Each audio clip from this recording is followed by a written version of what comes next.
A small, dying town lies in a distant world, teetering on the edge of oblivion. Its once vibrant streets now echo with a haunting emptiness, its inhabitants desperately clinging to the fading remnants of hope as they battle to survive in a world that has mercilessly abandoned them. Water and food, once abundant, have become scarce commodities in this town on the brink of collapse. The inhabitants, trapped with no escape, are not just desperately clinging to the fading remnants of hope, they're gasping for it. Their struggle for survival in a world that has all but abandoned them is not just palpable. It's suffocating, their despair hanging heavy in the air, casting a shadow over their weary souls. But amidst the desolation, a beacon of hope emerges in the form of Alex, a wanderer with a heart of gold and a determination to make a difference. Armed with knowledge and ingenuity, he sets out to offer the townspeople a chance at salvation. Guiding them to an old junkyard littered with the remnants of forgotten spacecraft, Alex unveils a bold plan to transform their fortunes. With resourcefulness and perseverance, he teaches them the art of cultivation, showing them how to coax life from the barren soil and extract precious water from the parched earth. As the town, once desolate, begins to bloom with newfound abundance, a wave of gratitude swells in the hearts of its inhabitants. Once weighed down by despair, their spirits are now lifted by the promise of a brighter future. The celebrations are not just filled with joy and hope. They're bursting with it, but amidst the revelry, whispers of distant lands and forgotten kin stir in the people's minds, igniting a longing for reunion and belonging. Moved by their plight, the townspeople turn to Alex with a heartfelt plea, asking him to accompany them on their journey to find their lost brethren. But to their surprise, Alex declines, his gaze fixed on the horizon as he speaks of a place he calls home. He explains that his journey is not yet over, that he still has more to do, more places to see, and more hearts to touch. His selflessness in this moment is not just admirable, it's awe-inspiring. For Alex, the search for belonging is not confined to a single town or planet. It is a quest that transcends boundaries and spans galaxies, driven by an unyielding yearning to find a place where his heart can truly rest.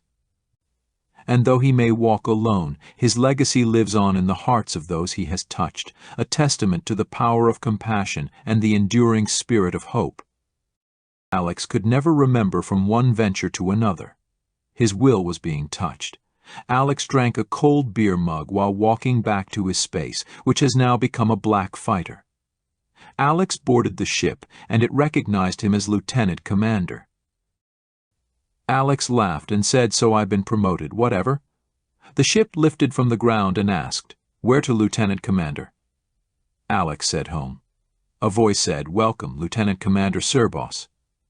Go forward to your destiny. The darkness took Alex into the black space of time. Aboard the Apollo 1, there was a big celebration, and thousands of military personnel were in attendance. The celebration was about Lieutenant Serbos's promotion to Lieutenant Commander and the first military officer to die in the line of duty. As Sandra, Alex's mother, reflects on the loss of her son in the call of duty, her heart aches with a mixture of pride and sorrow. With a trembling voice and tear-streaked eyes, she shares her thoughts on the sacrifice he made for others and the indelible mark he left on the world. "My dear Alex," Sandra begins, her voice wavering with emotion. "He was always such a brave soul from the very beginning. Even as a child, he possessed a sense of duty and honor that set him apart." Memories flood Sandra's mind with each word, painting a vivid portrait of her son's unwavering courage and selflessness. She recalls the day he decided to follow in his father's footsteps and join the ranks of those who served, driven by a sense of purpose that burned brightly within him. As a mother, it was hard to watch him go off into the unknown, to face dangers I could scarcely imagine. Sandra continues, her voice trembling with emotion. "But I knew that he was doing what he believed was right, what he was destined to do." Yet, even in the depths of her grief, Sandra finds solace in the knowledge that her son's legacy lives on. She speaks of the lives he touched, the hearts he inspired, and the difference he made in the lives of others. As Fleet Admiral Bishop Serbos, Alex's father, grapples with losing his son in the call of duty, his words carry the weight of a leader burdened by grief yet strengthened by resolve. Standing tall before his comrades and colleagues, he speaks of Alex with pride, sorrow, and unwavering determination. "My fellow officers, friends, and comrades," Bishop begins, his voice steady despite the pain etched in his eyes. "Today we gather to honor the memory of my son, Lieutenant Alex Serbos, a brave soul who gave his life in service to our cause." With each word, Bishop recalls the moment he watched his son follow in his footsteps, a sense of pride swelling in his chest as Alex embarked on his journey to uphold the values of duty and honor. Alex was a son, a brother, and a friend to many, Bishop continues, his voice tinged with emotion. But above all, he was a dedicated officer, a true exemplar of the values we hold dear. For Alex may be gone from this world, but his spirit lives on in each of us, a guiding light in the darkness of uncertainty and doubt. With a solemn nod to his comrades, Bishop concludes his speech, his words echoing in the hearts of those who stand before him. And though the pain of loss may linger, he knows that Alex's sacrifice will never be forgotten, a testament to the courage and dedication of those who serve. As Regina Lance, Alex's girlfriend and future wife, stands before her colleagues and loved ones, her heart heavy with grief, she finds the strength to speak of the profound loss she has endured. "My dear friends," Regina begins, her voice trembling with emotion, "today we gather to honor the memory of the love of my life, Lieutenant Alex Serbos, who gave his all in service to our cause." Regina's memories of Alex flood her mind with each word, a kaleidoscope of shared moments, dreams cherished, and love that knew no bounds. She speaks of their laughter-filled nights, their whispered promises, and the unbreakable bond that held them together through war trials. But even in the face of unimaginable loss, she finds solace in the memories they created and the love that will endure beyond the confines of time and space. "And though Alex may no longer be by my side, his spirit lives on in the depths of my heart," Regina declares, her voice steady with resolve. "And I vow to honor his memory by carrying forth his legacy, by living each day with the same courage and determination that defined his character." With a final nod to her comrades and loved ones, Regina concludes her speech, her words a testament to the depth of her love and the enduring strength of the human spirit. And though the pain of loss may never fully fade, she knows Alex's love will guide her through the darkest days, lighting her path with the promise of a future filled with hope and resilience. Fleet Admiral Jake Tillis honored the family with a Golden Wings of Service award, a flag of service, and a Lieutenant Serbos insignia rank to Lieutenant Commander. Everyone cheered and cried.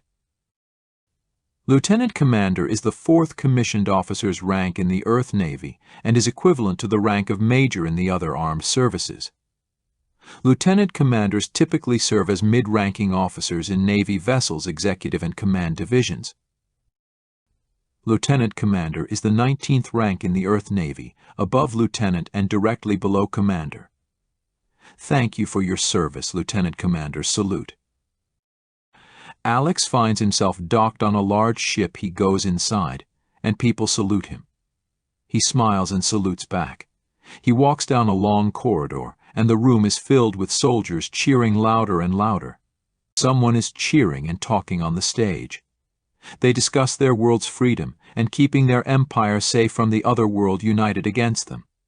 Everyone cheers for Alex to take the stage and give his speech. Alex took the stage and talked about how their people are united and will fight again, one that plans to take what is theirs and the freedom of their people. That called him the supreme leader. Alex found himself as the leader of many worlds with all the wealth of many worlds. As Alex was speaking, he saw a large mirror on the wall. He saw himself as the leader of the Garantians' empire. He was in total shock. Alex found himself in a situation that required quick thinking and wise decisions.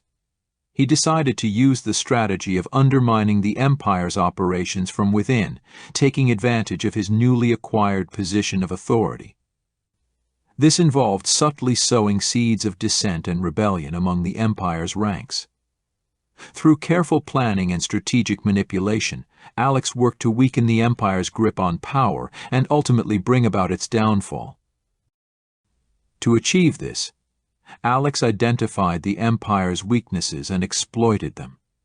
He used his insider information to identify areas where the regime was particularly vulnerable, such as supply chain disruptions, morale issues among troops, or dissent among high-ranking officials. During one incident, Alex uncovered that all the officers in the crowd had been lying to their subordinates, and many of the top officers were robbing and stealing from lower-ranking officers and soldiers. This revelation confused the top officers and mass confusion ensued on the large ship. Fighting started, and ships began firing at each other, causing chaos throughout the fleet. Alex's guards rushed in to save him. They took Alex to a safe room. While there, Alex found his way to a computer and placed a code for all Garantine's ships to self-destruct regardless of location in 5 minutes, while all the infighting was taking place. Alex left the safe room and placed another code, sealing his guards inside. Alex rushed to board his ship. Alex warped away from the fleet as he watched the entire Garantine fleet explode. Alex faded into darkness. Lieutenant Serboss finds himself lost in the vast expanse of space, amidst the swirling currents of time and space. Stranded far from home, with no hope of return, he embarks on an extraordinary journey of self-discovery and redemption. As he drifts through the endless cosmos, Lieutenant Serboss encounters civilizations on the brink of extinction, worlds ravaged by war, and beings in desperate need of aid. Despite his predicament, he cannot turn a blind eye to the suffering around him. With courage and compassion, he dedicates himself to helping those in need, offering assistance wherever possible, regardless of the personal cost. On his odyssey, Lieutenant Serboss forges improbable alliances with beings from diverse species and walks of life, all united by a shared mission igniting hope in the universe's most desolate corners. Together, they navigate the perilous depths of space, confronting unfathomable challenges and triumphing over seemingly insurmountable odds. As he voyages from one galaxy to another, Lieutenant Serboss acquires invaluable insights about sacrifice, resilience, and the true essence of heroism. Each encounter pushes him to his limits, compelling him to confront his fears and uncertainties. Yet, he remains resolute in his mission to effect positive change in the lives of others, his unwavering commitment shining through. But as he helps one civilization after another, Lieutenant Serboss wonders if he will ever find his way back home. Despite the uncertainty of his fate, he continues to press forward, driven by an unwavering sense of duty and a deep-seated belief that his journey has a greater purpose. In the end, Lieutenant Serboss discovers that the true measure of his heroism lies not in his ability to find his way home but in the lives he has touched and the hope he has inspired along the way. And though he may never return to the familiar shores of his galaxy, his legacy will endure, a beacon of light in the vast darkness of space and time. Alex boards his ship and exiles. He closes his eyes. A voice comes. "Welcome, Lieutenant Commander. You have faced danger without fear, and your skills proved invaluable. The ancients will keep watch over you. We ask that you accept the role of an ancient and honor us by accepting the blood of the ancient that we have given you. Please accept these wings of the ancient, our most potent weapon to the skies, the universe, and the heavens. Lieutenant Commander, we wish to thank you again. We look forward to your return as an ancient and to you sitting with us, as the first human to be an ancient." The skies went black, and a bright glowing appeared. Alex found himself in an asteroid field, on an asteroid. There was a giant planet in the background. Alex woke up inside his emergency capsule and pressed his rescue beacon. A black fighter streaked above him. Alex said okay, that was fast. Alex saw a black fighter streaking across the asteroid field. He thought it was Sam and Marshall, but he said that was fast. The pilot contacted Captain Herron. "This is Captain Herron," the pilot said, "Sir. We had a beacon in the Victor field. I see an emergency capsule, sir." Captain Herron said, "I hope this isn't another pranks." Captain Herron made his way out to the asteroid field. Captain was hot, being pulled away from his dinner. Herron said over the comms that this had better not be another prank.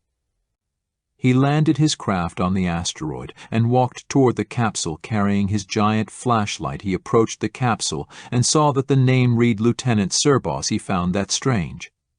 He walked slowly, thinking he would see the remains of the Lieutenant Serboss. Once he looked into the capsule, Alex waved at him. The captain jumped back to catch his breath. He called Fleet Admiral Tillis on private comms. "Captain Herron, sir. This is Herron. I need to see you on board Apollo 1. We have an emergency." Captain Herron just ended the call without explanation. Fleet Admiral Tillis arrived on the Apollo at the landing dock. Captain Herron was waiting. Jake ran to Charles to see what the emergency was. Charles just gave the Admiral a salute and said, "Follow me, sir." Jake walked beside the captain through the large Apollo. The captain never said one word to Jake. He just kept walking. Later, the captain placed his hand on a scanner to unlock the door. The door opened to a high-security area. The captain remained speechless and went into another classified top-secret location. He and Jake walked down another corridor and stopped in front of a large room with a big glass window. The room had a privacy curtain around it. From the movements, you could tell there were people behind the curtain. Captain Herron pressed the button on the wall. The doctors and nurses behind the curtain pulled the curtain open and stood to the side. A hand started waving, and the bed elevated up. Jake was stunned. He didn't say a word, not a simile, nor a movement, and he did not react at all. Only a tear ran down his face. His brain was shut down. Alex continued waving and smiling. He gave Jake a big thumbs up. Jake said only one word to Captain Herron. "How?"